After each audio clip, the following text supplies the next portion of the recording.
Hey everybody, welcome back. This is Beau, another guide for Mountain Blade Warband.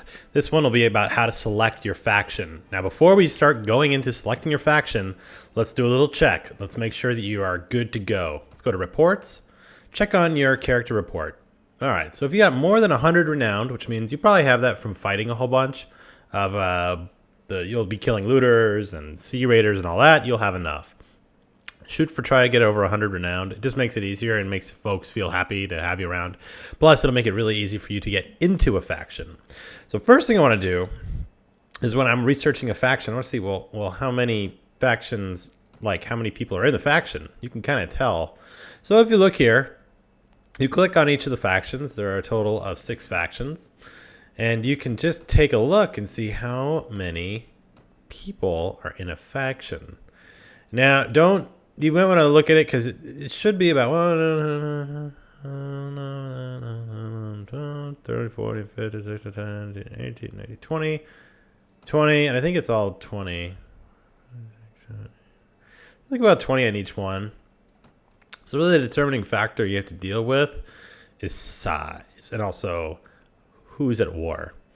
What I like to do is initially join a crew that is at war, so that way I could just start wrecking balls, because you want to get some money in the door. As soon as you join a faction, you really need to start like just cranking dough, because you're going to get one crappy town more than likely, and more than likely it'll be a looted one, so you're not going to get any money for a while.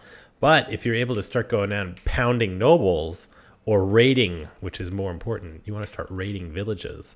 That's where you start getting the action. So let's go take a look and see at the actual factions. Now, one thing that most people don't take into consideration is size. Okay, when I'm talking about size, I'm talking geographic size of each of the factions. It can have a huge effect when you're trying to defend a faction, because right now we're not talking about building my own kingdom. Okay, we were way far away from that. We have to just join an initial faction to start building up honor, building up renown, building up right to rule, more importantly. And you're only going to get that if you kind of join a faction. You're going to also need a hell of a lot of money and a really tip-top army. So there's a lot of stuff that's going to go in before we do our own kingdom. All right. So looking at geographic-wise, if we zoom out, we'll see this is the Rhodoks right here. Okay, not too bad.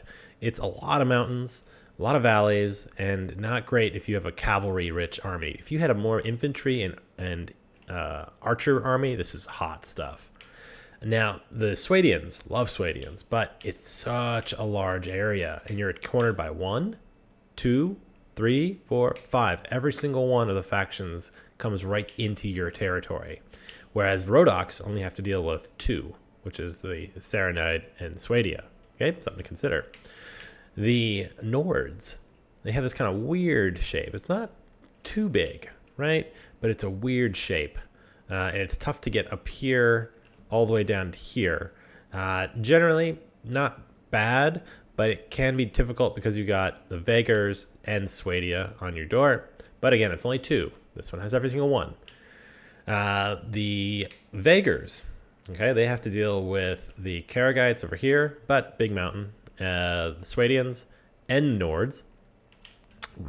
Karagites have to deal with Serenade, Vagars, and basically just the Swadians, so 3. And then of course the Serenades, these guys have to deal with just 2, but there's a lot of land to cover. Now, if you're depending on the quality of what your troop are, in my case, it's heavy cavalry, love cavalry armies. You may be better served by either being over here in the Serenade, which isn't too bad. They do have quite a number of holdings, but it can be difficult to get back. Like if you're over here and you've got Uzga, and you're way over here, it takes a long time to get over there. Whereas if you're over here in the Vagars, you might have like shapeshift or whatever, and you're here. It's like if you're lucky, unless you get like Fistdar, but no one really goes up there. And if they do, whatever. So something to consider. But also something to consider is just the different. When you're looking at the notes, check out how many people they're at war with. So in this case, you can see that the Karagites are in war with the Vagars. Nords are with Swadia. They're only fighting Swadia. Rhodoks not fighting anybody right now. Swadia is only dealing with the Nords. Vagers are dealing with just the Karaites, and the Sultan Sarnide don't have anybody happening right now. Reason you want to check each individual is because there might be 2 factions going after. You know, that's great if we want to start going after and kind of taking our own kingdom at some point, but not now. So now the real kicker turns into, who do I want to have as a good kind of solid crew? Now, my first would say Swadia's hot stuff, because they just got such beast units as far as just a lot of cavalry, a lot of beasting, but they have a huge amount of area. Nords, man, if you get a whole army of Huskarls, good luck. You will be able to destroy pretty much everybody, but it takes a long time. Rodox, the crossbows and long pole arms of most of these guys make them immensely difficult to get people out of a castle. Because if you try to go after the Rodox without a huge army, you're going to get screwed. Sarnide, they're good. I mean, most of their endgame armies is mostly cavalry, some archery, yeah. And of course the Karaites are all horse archers. I mean, big time. So really it turns into personal, I don't know about personal preference, but just how much war do you want to go at? Because if you're here, you got to make it all the way over here before you can start attacking the other crew. Yeah. God, I do love Nords though. Like the Nords are just such beasts, but my army is generally Swadia, and I do like to take and crush people, so I think I'll probably go like Swadia. So here we go. All right, so we go to talk. There's the king. So just try to fight the king if you can. You go to the castle and you say, "Hey, what's up, bitches? I got myself some boobs. Hey, hey there, king. How you doing?" Oh, I didn't kick him in the nutsack. Okay, hold on. There it is. All right, always say be as polite as you can, obviously. Okay, because we had that good, we had a lot of good renowned, we're going to be pretty easy. So what you do is you select, hey, I'd like to offer my sword and vassal. You know, you just make damn sure that you're good to go. Yeah. Okay, what are you going to give me, buddy? Okay, so the Nords are now not really happy with me.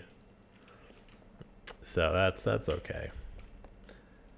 Introduce yourself to everybody you can. And what I would highly suggest doing is talking, if you have any tasks, and just keep spamming it until it gives you a task. Oh shit, I got some knights right now. I give you those fucking knights. There you go. Bam. See, nice and easy. Because the higher the king... Oh god, no. No. Frick. That's okay. So we basically is giving a companion over to the king to kind of use for a week. Now the reason that you want to get that king relationship up really high is because when you start taking castles or taking areas, it's not a bad idea to have the guy want to give you stuff. If you've got a really good relationship with the king, he basically will give you whatever you take. All right, so let's go back and take a little quick look here. Again, notes, you can see what you're doing and what's up. I would like to see characters, and then I'm going to go select Let's Play, and I'm the Lord of Tosder. Very poor. It's going to be a horrifically shitty. Yeah. There you go. See? There you go. Told you you'd start out with some shitty looted city. Anyway. All right. God damn it. Well, that's how you do it. So anyway, guys, just want to give you that heads up of how to select a faction, the ideas you may wish to consider when going through that. And now we have a lot of beasting to do. And we'll start talking about what armies to go after, how to approach it, and start raiding. Okay, in the next one. All right, like, comment, subscribe, and we'll talk to you guys soon. See ya.